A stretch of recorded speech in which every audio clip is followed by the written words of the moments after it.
évidemment, je suis allé voir Raymond DeVos. Et je suis allé voir Raymond DeVos quand j'ai commencé dans ce métier. Voir les grands, voir les maîtres. Je suis allé les voir tous. Et j'étais assez bluffé. Je savais qui j'allais voir, forcément. Mes parents écoutaient Raymond DeVos à la maison. C'est peut-être le comique que mes parents étaient allés voir quand j'avais quelques dizaines d'années. Bref, voilà, on ne peut pas ignorer Raymond DeVos. Ce qui est formidable chez Raymond DeVos, c'est l'intelligence. C'est l'intelligence de construire un spectacle. Il prend un numéro de cirque là, un numéro de jonglage, un numéro de magie. Il distribue ça au milieu de ses textes et ça fait quelque chose qui fonctionne, qui respire, qui décolle. Et c'est pas juste ses textes qui étaient très forts, c'est sa manière de coudre.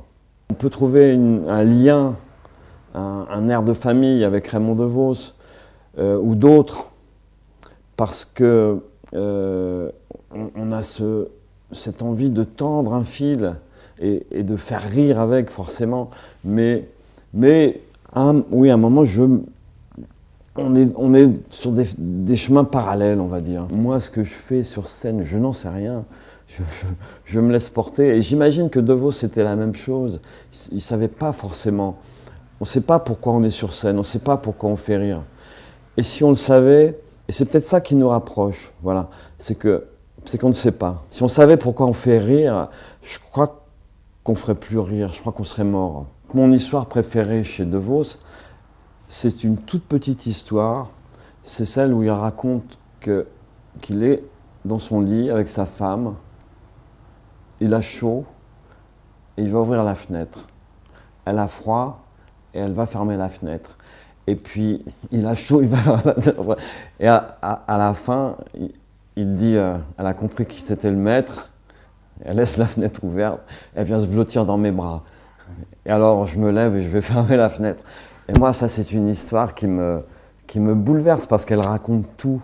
Elle raconte tout de la vie, de l'amour, de l'humanité, des êtres. Et moi, c'est ça que j'aime chez Raymond DeVos. Si c'est poétique, c'est parce qu'il avait cette manière personnelle de voir les choses, de voir le monde, de voir les gens.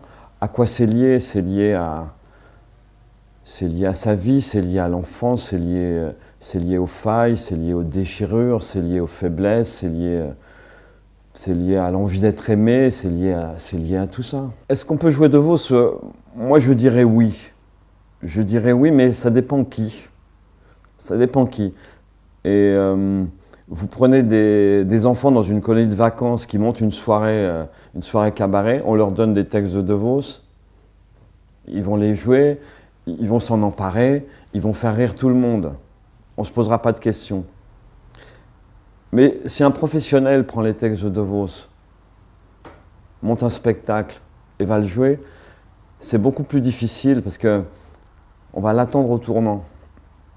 Parce que le public de DeVos, il est quand même un peu snob, un peu Télérama, un peu MGEN, un peu Festival d'humour de la Charité-sur-Loire. Et c'est un public exigeant, c'est un public à qui on ne la fait pas. Et il va tout de suite comparer. Et la comparaison, elle ne sera pas forcément à l'avantage de celui qui se sera risqué à monter les textes d'un DeVos ou d'un Fernand Reynaud. J'ai envie de croire que c'est possible. J'ai envie de croire que ces textes sont suffisamment bien écrits, suffisamment forts pour que quelqu'un puisse s'en emparer. Voilà. Qui, je ne sais pas. Et comment trouver la manière de transcender ces textes et de les réinventer et d'en faire autre chose.